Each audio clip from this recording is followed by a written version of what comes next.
Wallahi, Allah demi Allah tidaklah akan mencintai segala kerusakan. Maksudnya Allah tidak mencintai kerusakan.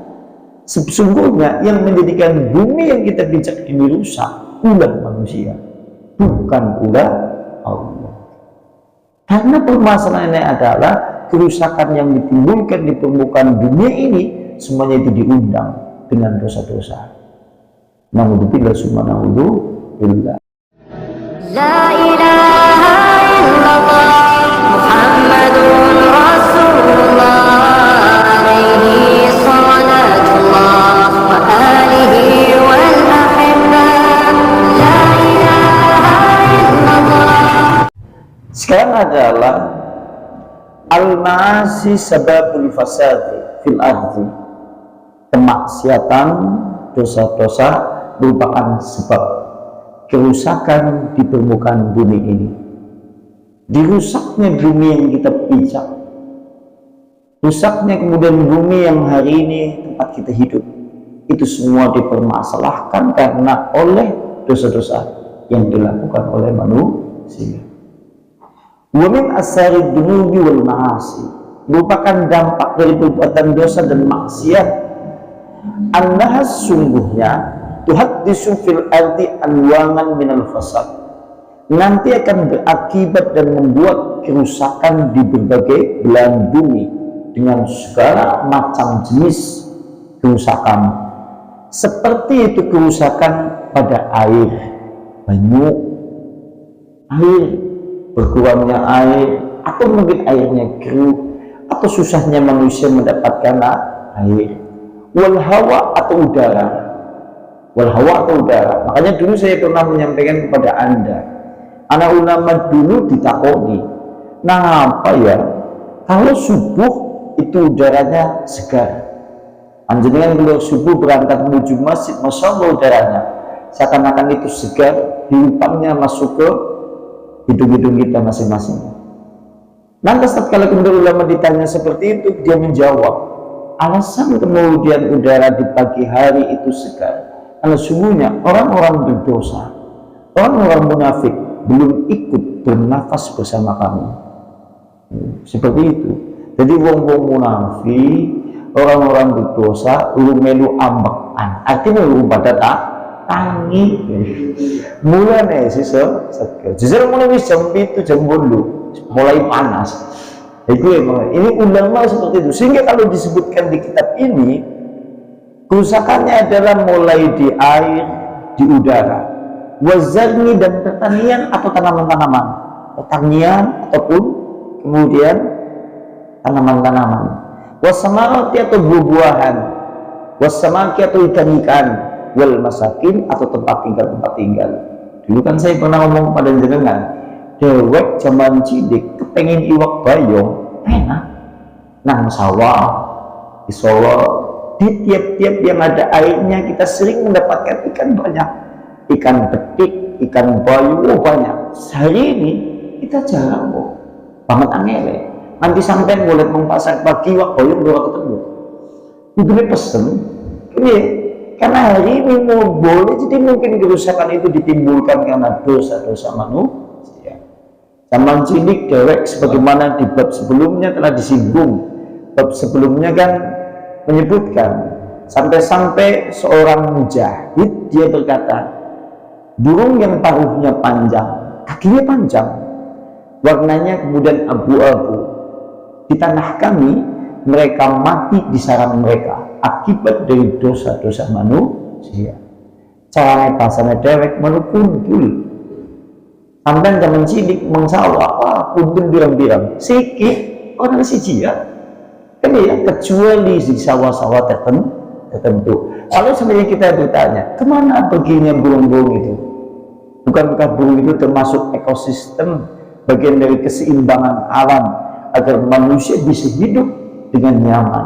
Dan kita tahu yang namanya kenyamanan hidup manusia di dunia itu tentunya harus satu dengan yang lain, makhluk manusia dengan makhluk lainnya saling berkesinambungan dan saling keterkaitan. Tapi kalau dosa manusia mulai muncul, mereka juga tidak bersudi berdampingan hidup dengan manusia. Sehingga terjadilah kerusakan pada air, kerusakan pada udara, kerusakan pada pertanian, kerusakan pada buah-buahan, kerusakan pada ikan-ikan, dan juga kepada tempat tinggal yang disampaikan oleh Ibnu Qayyim seperti itu.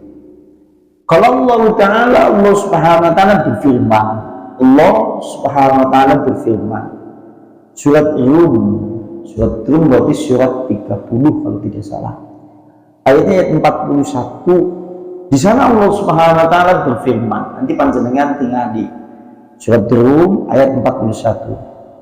Dhaharal fasadu fil barri wal bahri bima kasabat aydin nasi liyudhiqahum ba'dalladzi amilu la'allahum yarji'una.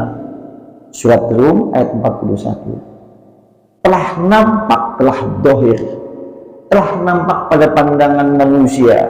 Apa yang telah nampak pada pandangan manusia? Al-fasadu, kerusakan. Fil bari, kerusakan di daratan. Wal bahri, dan kerusakan pula di lautan. Bima kasabat, dengan apa saja yang telah dilakukan dengan kedua tangan manusia, agar tujuannya mereka mendapati atau merasakan sebagian kepada sebagian yang lain terhadap apa saja yang manusia lakukan. Tujuannya adalah agar mereka semuanya nanti kembali kepada Allah Subhanahu Wa Ta'ala. Contohnya di dalam ayat Al-Quran ini telah nampak kerusakan di daratan, kerusakan di lautan, akibat dari perbuatan yang dilakukan dengan kedua tangan manusia. Allah Subhanahu Wa Ta'ala hendak merasakan kepada sebagian lainnya, yaitu terhadap apa saja yang mereka telah kerjakan, agar manusia itu nanti kembali lagi kepada jalan Allah Subhanahu Wa Ta'ala.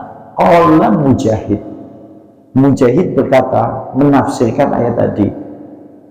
Berkata Mujahid tatkala menafsirkan ayat tadi, idza wala adh-dhalim, tatkala seorang yang zalim, dia menjadi pemimpin, dia menjadi tokoh, dia menjadi pemuka, sangat nanti dia akan berusaha dengan kedolimannya membuat kerusakan. Dan juga kalau seandainya keadaannya seperti itu, kata Mujahid, wa yahbasullahu bidzalika al-qatl, nanti Allah Subhanahu Wa Ta'ala akan menahan air hujan dari langit. Tanda Allah Subhanahu Wa Ta'ala mulai memberi atau memperlihatkan dari dampak perbuatan dosa yang dilakukan manusia adalah Allah menahan air hujan dari langit. Dan kita tahu yang namanya air bagi kehidupan manusia terlalu penting, karena kita tidak mungkin hidup kecuali dengan air. Ketika Allah kemudian menahannya di langit, maka sungguh nanti akan nampak pula kerusakan-kerusakannya. Dan itu semuanya diakibatkan menurut Mujahid karena ada pemimpin yang zalim, karena ada tokoh yang zalim, karena ada kemudian seorang yang zalim yang kemudian dengan kezalimannya dia berusaha untuk membuat kerusakan di permukaan dunia, sehingga Allah menahannya air hujan dari langit. Naudzubillah summa naudzubillah. Jadi kena dititeni, kalau suatu saat kemudian kita hidup di suatu tempat, di satu kota, satu wilayah, ketika kemaraunya panjang, tak kunjung pula benar Allah menurunkan air hujan. Bumi yang kita pijak petalannya hampir melebar, tumbuh-tumbuhan mulai mengering sampai kemudian kering gugur menuju bumi, jatuh satu persatu dari itu. Lambat laun juga kemudian banyak tumbuh-tumbuhan yang mati. Ini tanda perbuatan dosa yang dilakukan oleh manusia. Allah tampakkan melalui dengan Allah menahan dari air hujan dari langit. Naudzubillah subhanahu wa ta'ala. Mulai nenek anak hutan, ini rahmat dari Allah subhanahu wa ta'ala. Dan kita jangan GR, nek anak hutan jangan GR. Boleh jadi mungkin hujannya itu bukan untuk manusia, tapi untuk hewan-hewan atau untuk tumbuhan-tumbuhan. Manusia mana dibaik kok. Hutan baik. Kita mengenai akeh ya ini ya. Oh, hujan itu rahmat loh. Bayangkan kalau tidak ada hujan. Ini kalau menurut Mujahid.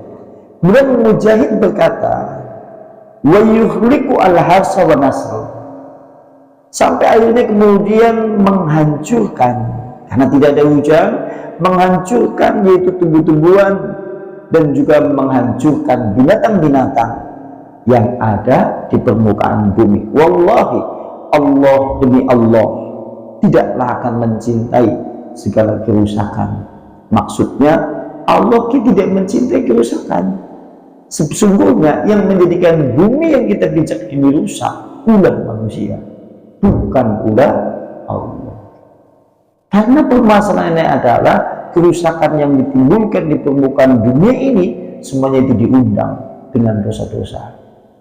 Naudzubillah summa naudzubillah. Bulan nih, kalau antum nanti masuk di bab kitab yang membicarakan hari kiamat, tanda dekatnya hari kiamat terdapat 10 tanda besar kiamat. 10 tanda kiamat besar kan diantaranya ada 10. Diantaranya munculnya Tuhan. Munculnya Tuhan itu ditandai Allah, munculnya Tuhan dan munculnya Dajjal itu ditandai Allah menahan air hujan selama 3 tahun. Tahun pertama Allah menahannya setengah tahun di hujan.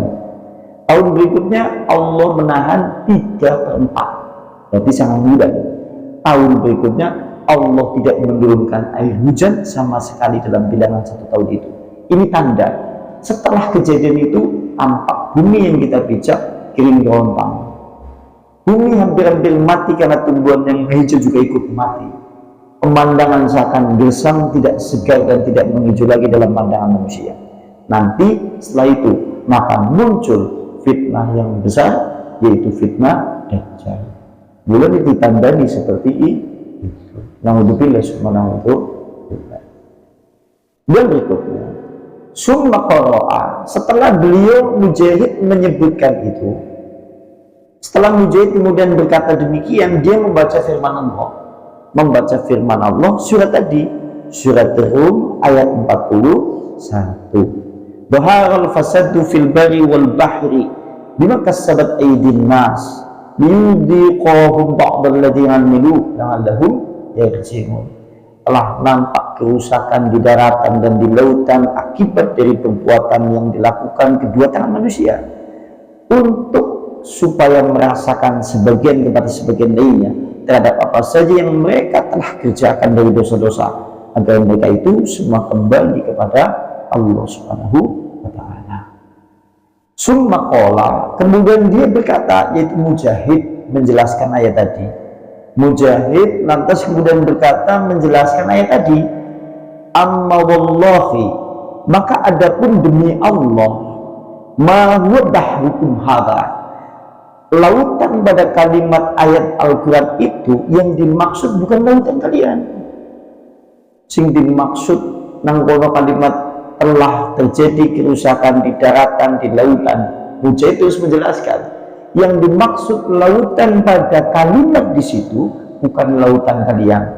Nek laut dewek kan laut subuh, menganti, kembar, kan ya, Cemara Sewu, apal. Terus kemudian dan yang lain lain. Nah, ini kan seperti itu laut kita. Tapi yang dimaksud ternyata bukan laut itu yang dimaksud, kata Mujahid. Tapi yang dimaksud walakinna, yang dimaksud lautan dalam kalimat di dalam Al-Quran itu adalah kullu qaryatin, tiap-tiap desa, tiap-tiap kampung yang kemudian dia hidup di dekat pinggiran-pinggiran laut atau sekitarnya. Ini menunjukkan kalau seandainya terjadi perbuatan dosa-dosa, tunggu saja kerusakan yang akan menimpa kampung-kampung atau desa-desa, atau mungkin kemudian pedesaan-pedesaan yang hampir-hampir kemudian dia notabene dekat laut. Mulanya zaman sekarang kita hidup ana musibah jenenge tsunami. Ini sudah sangat akrab erat hubungannya dengan kita. Anek alat tembung tsunami sudah terlebih dulu pernah terjadi tsunami yang dahsyat tatkala di Aceh yang menelan korban jiwa sangat banyak. Ini menunjukkan kerusakan air, kerusakan daratan, kerusakan laut. Yang dimaksud laut di dalam ayat Al-Quran itu maksudnya adalah penduduk desa, kampung-kampung yang di pinggiran-pinggiran laut atau daerah sekitarnya. Sehingga kan Allah berfirman, walau ahlal qura amanu wattaqau la fatahna alaihim barakatin minasy syama'. Kalau seandainya kemudian penduduk kampung, penduduk desa, penduduk negeri, kalau seandainya penduduk desa Kuncen, Sidayu, Gombong, Kauman, atau mungkin penduduk wilayah Kabupaten Kebumen, mereka beriman, mereka kemudian bertakwa, la fatahna alaihim barakah, maka sungguh kami Allah akan buka pintu-pintu keberkahan dari langit. Berkah adalah ziyadatul bil khair, bertambahnya kebaikan dan nikmat-nikmat karunia dari Allah. Bukti nang zaman dulu, kini nang zaman dulu, biji gandum, di zaman dulu ya, zaman keadilan, biji gandum di zaman dulu itu sebesar biji-biji kurma. Sampai nanti biji gandum kuaci bekalah cilike. Nek biji gandum itu kecil-kecil sekali, kecil-kecil. Di zaman keadilan, zaman adil, zaman makmur, zaman jarangnya dosa-dosa dan banyak manusia yang kemudian beriman dan bertakwa, biji gandum kemudian sebesar biji-biji kurma. Nek bijinya seperti itu, buah kayak apa? Sampai disebutkan dalam kitab yang lain, tomat itu sebesar kepala-kepala manusia. Tomat gedenya sekepala-kepala manusia. Tomat sidik-sidik kan dia. Jangan dulu Masya Allah, kalau di zaman kemakmuran. Ini semua akibat dari ulah perbuatan dosa-dosa manusia. Sehingga Mujahid menyebutkan seperti itu. Allah berkata Ikrimah, sekarang berkata Ikrimah. Tadi Mujahid, sekarang berkata Ikrimah. Dhaharal fasadu fil barri wal bahri. Telah nampak perbuatan kerusakan, telah nampak kerusakan di daratan dan di lautan.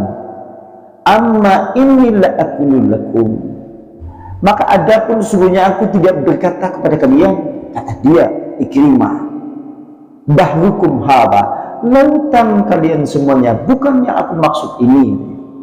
Kata dia, kata Ikrimah, kalau di dalam ayat Al-Quran surat Rum tadi terdapat kalimat telah nampak kerusakan di daratan dan di lautan, kata kemudian Ikrimah, aku tidak berkata lautan kalian.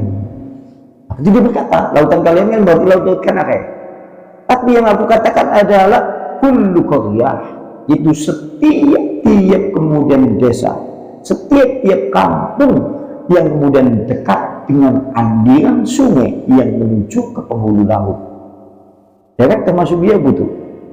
Iya. Derek kan banyu ini sih laut. Kita banyu ini mau laut lah. Laut. Kayak kali kayak laut. Muaranya kan semuanya laut. Sungai-sungai itu. Dan setiap penduduk yang ada di sekitarnya sampai kemudian di sekitar laut itu yang dimaksud. Sehingga jangan heran, tatkala Allah kemudian berbicara dengan azab, maka Allah kemudian mengirimkan air yang cukup menggelisahkan dan menyengsarakan manusia, sehingga terjadilah bencana yang besar yang menimpa manusia akibat perbuatan dosa. Seperti Ali bin Abi Thalib. Ali bin Abi Thalib itu berkata, al-azabun nuzila, yang namanya azab itu diturunkan bidunubi, dengan dosa-dosa. Kalau seandainya di permukaan dunia ini terdapat banyak berbuat dosa, ini sama saja menurunkan yang itu, menurunkan azab dari langit. Tapi kemudian diangkat berufinga al-ngazabu, berufinga al-ngazab, akan diangkat dosa-dosa itu bitaubati wal istighfari, dengan taubat dan istighfar. Tapi azab Allah, siksa Allah bisa dihilangkan, bisa diangkat kembali menuju ke arah langit, itu dengan banyak istighfar, dengan banyak bertobat kepada Allah. Tapi nek dosa-dosa pada ngundang, itu ya, ngundang azab dari Allah. Buktinya zaman kita hidup hari inilah, Zaman kita hidup hari ini kan seakan-akan dekat sekali dan akrab dengan yang namanya segala jenis macam musibah dunia yang dekat. Kalau yang dekat laut sangat takut dengan tsunami. Kalau Anda yang dekat gunung sangat takut dengan gunung meletus. Kalau Anda yang mungkin jauh dari lautan, jauh pula kemudian dari pegunungan, Anda takut terjadi gempa bumi. Kalau Anda yang kemudian bukan di pedalaman, bukan di pegunungan, tapi di daerah bukit-bukit, Anda takut longsor. Bahkan semua manusia yang hidup di zaman kita hidup hari ini, tatkala terjadi gempa, semuanya hampir-hampir panik. Dan terekam dalam memori kita bahwa gempa yang mengandung musibah di negeri ini sudah cukup banyak. Dewek dari segi dulu, bukti mono. Dia nek derek anak gempa, tetap nang rumah dan tidak ada pemikiran kemana-mana. Tapi hari ini begitu gempa, sibuk sampai nungguin bojone anaknya. Betul. Kan ya, sampai kemudian berkumpul satu kampung. Kalau itu, apa mending nek kembaran aja, gede kecuali sing ora rasa. Itu seperti hari ini kita seperti ya. Artinya apa? Azab Allah dekat. Kalau Anda mungkin yang merasa jauh dari tsunami, jauh pula dari gunung meletus, jauh pula kemudian dari longsor, jauh pula dengan banjir, jangan pernah Anda lupakan Allah memiliki segala macam jenis azab dari segenap penjuru. Belum pula anginnya yang memungkinkan mengandung azab, belum pula kemudian tanah yang tiap kali kemudian kita pijak boleh jadi mungkin Allah balikan sehingga manusia yang di atasnya kemudian tertanam di bumi, lantas kemudian terkubur di bawah bumi hidup. Contohnya di luar Jawa yang kemarin, Andilia, dulu kan gitu ya, buminya laku sampai kemudian bagian atasnya dibalik, sehingga kemudian rumah-rumah yang tadinya di atas bumi menjadi kemudian di bawah bumi. Lantas bagaimana keadaan manusia jika mendapatkan musibah yang seperti itu?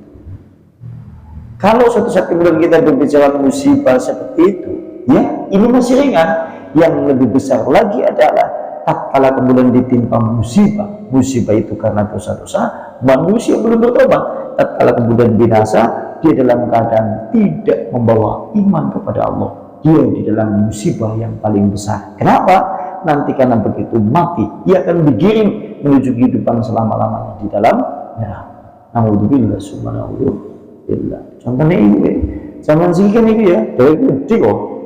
Sampai lebih kafe, begitu ya. Hari ini medeni, apa-apa nih kayak seolah-olah kayak medeni kafe. Dan berikutnya, Waqalla Qatadah. Sekarang menurut Qatadah. Tadi menurut Mujahid, yang kedua menurut Ikrimah, sekarang menurut Qatadah. Amal birru. Maka ada pun daratan yang dimaksud di dalam kalimat ayat Al-Quran itu. Karena kalimat telah terjadi kerusakan di daratan. Nah, yang dimaksud daratan di sini adalah wa ahlul ngumud, penduduk-penduduk pegunungan atau penduduk-penduduk pedalaman. Itu sing bagian nyambung melaut wis diancam kerusakan yang terjadi di lautan. Yang nanti di pedalaman di pegunungan diancam kerusakan di daratan.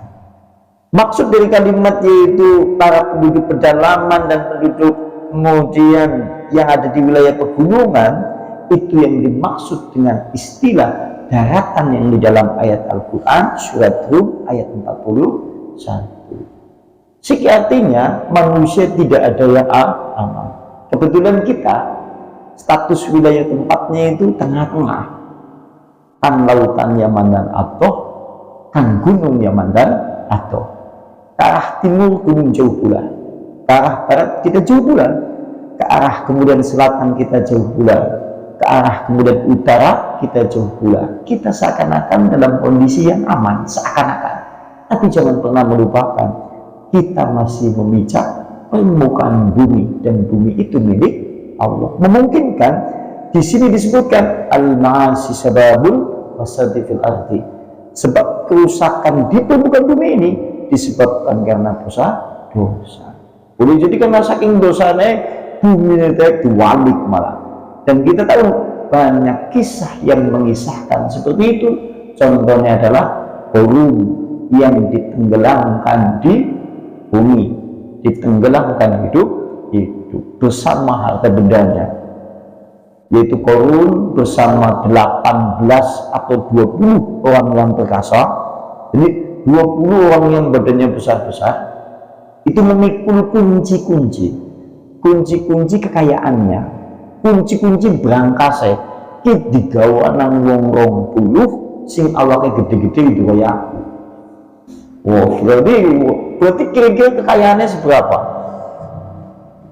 Sehingga begitu kemudian dia ditenggelamkan di bumi, ada istilah dalam bahasa kita, harta karun. Iya kan ya, istilah itu harta karun. Tadi melbum bahasa Indonesia, harta karun. Sekalipun nek nang fikih, sampai di karangan nang rumah maju budinan. Begitu maju budinan, ternyata di dalamnya jenengan nemu emas. Masya Allah ya. Ngesuk maju dulu sampai bukan teman-teman. Jadi sampai begitu nemu maju anak emas, maka zakatnya adalah 20%. Zakatnya 20%. Tapi negara ini kayaknya langsung dijaluk ke negara. Ya, zakatnya 20% ya. Mulai sampai nek sekarang ngesuk dipacu di bukan teman-teman. Pacu di bukan teman-teman. Bukan teman-teman sih menunjuk bukan teman-teman kok. Ini harta karun, kalau harta nemu di pekarangan kita disuruh zakatnya 20%. Mbok suatu saat nemu, jadi naik nemu suatu saat yang diundang. Seperti itu. Dan berikutnya, menurut kata seperti itu. Wa ammal bahru, sementara kalau lautan menurut kata adalah wa ahlul qura warif, yaitu penduduk desa, ladang-ladang subur, dan ladang-ladang yang kemudian dialiri aliran sungai dan kemudian bermuara di lautan. Penduduk desa, tanah-tanah subur, sing pada hakikatnya tanah itu diberi air yang nanti sumber airnya menuju laut. Jenengane kerusakan di lautan. Maksud kalimat lautan menurut Qatadah seperti itu. Jadi di antara kalimat yang ditafsirkan oleh Mujahid, ditafsirkan oleh Qatadah, ditafsirkan oleh Ikrimah, semuanya sama. Berarti mereka kan termasuk termasuk kategori orang yang berada di dalam lautan. Ya kan kampung-kampungnya seperti itu. Jadi memungkinkan pula, namun dibilang mindarik tadi, kalau suatu saat terjadi tsunami, memungkinkan pula akan kesapu airnya. Bayangkan saja, sekalipun jauh, karena kita tahu kekuatan Allah Maha dahsyat. Kalau Allah sudah mengendaki azab, sudah tidak ada yang bisa membendungnya. Sehingga sama Allah Subhanahu wa taala menyebut yaitu air tawar sebagai laut. Allah dalam Al-Quran menyebutkan air tawar itu dengan kalimat laut. Di antaranya adalah wa may yastawi al-bahrani, tidaklah sama dua lautan, kata Rasulullah, kata Allah Subhanahu wa taala. Hadza nadbun, air ini adalah air tawar. Furatun, dan air ini adalah air segar. Sairun, dan sedap. Syarabuhu, tak kalah tidak diminum. Akan tetapi wahadam malhun ujajun, dan air yang ini adalah air asin dan terasa pahit. Allah menyebutkan di dalam kalimat Al-Quran ayat yang lain, menyebutkan darat, menyebutkan lautan itu dengan istilah air tawar. Ini menunjukkan penegasan kalimat yang disampaikan oleh Mujahid, Ikrimah, Qatadah. Tatkala beliau menafsirkan yaitu kalimat lautan, maksudnya adalah penduduk-penduduk kampung yang di tepi yaitu lautan, ataupun di tepi-tepi sungai yang aliran sungainya yang tawar yang menuju kepada lautan. Makanya Allah Subhanahu wa taala menyebut laut juga air tawar. Itu maksudnya seperti itu. Di antaranya itu, berarti besok masih di bab ini, dan di bab yang menjelaskan terkait masalah kenapa terjadi longsor, gempa, dan yang lain-lain. Insya Allah pada pertemuan berikutnya. Mungkin ada yang mau ditambahkan atau mungkin ditanyakan, tafadhol silakan. Enggak apa-apa. Nggih, tidak apa-apa. Kebanyakan musibah, nanti kan ada musibah yang bentuk ujian, musibah yang bentuk azab.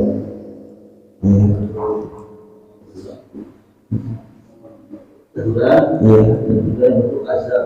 Iya. Nah, yang berbadan aroma satu itu maksudnya musibah yang maksudnya apa ya? Pak, teguran bagaimana? Kan ada manusia yang membuat kerusakan. Iya. Jadi kalau seandainya kita lihat di dalam penjelasan pembahasan musibah, jadi kalau musibah itu menimpa orang yang beriman, maka musibah itu sifatnya adalah teguran. Kalau musibah itu menimpa bagi orang yang ahli dosa, maka itu adalah azab. Kalau kemudian musibah itu menimpa orang kafir, maka juga termasuk azab. Jadi boleh jadi mungkin dalam satu kampung, azabnya sama, wujudnya tsunami. Tapi nanti keadaan manusia berbeda-beda. Si A karena kategorinya beriman, dia ditegur oleh Allah karena dosa-dosanya. Si B, dia tidak beribadah, azab. Si C kemudian dia azab karena dia memang adalah notabene orang kafir. Sehingga kalau kemudian kita menganalisa apakah musibah yang terjadi itu adalah azab, apakah teguran, lihat yang menimpa kepada manusia itu, apakah manusia itu kemudian beriman, atau orang kafir, atau orang yang ahli dosa. Jika kemudian dia adalah orang beriman, itu teguran sekalipun dia berdosa. Asal dia beriman kemudian sekalipun dosa, itu ya direct tetap itu bentuknya teguran. Itu seperti itu, konteksnya seperti itu. Iya. Ada yang lain mungkin cekap nggih? Yang sedih mungkin monggo. Malah siap-siap kayak Melayu kok. Iya, ayo siap-siap ayo Melayu ayo. Malah sing lompat apa? Cekap nggih? Nakhtimu bihadzal majlis ta'lim bi da'wati Rasulillah subhanakallahumma wa bihamdika asyhadu an la ilaha illa anta astaghfiruka wa atubu ilaik. Akhirul kalam billahi taufiq wal hidayah. Assalamualaikum warahmatullahi wabarakatuh. Waalaikumsalam.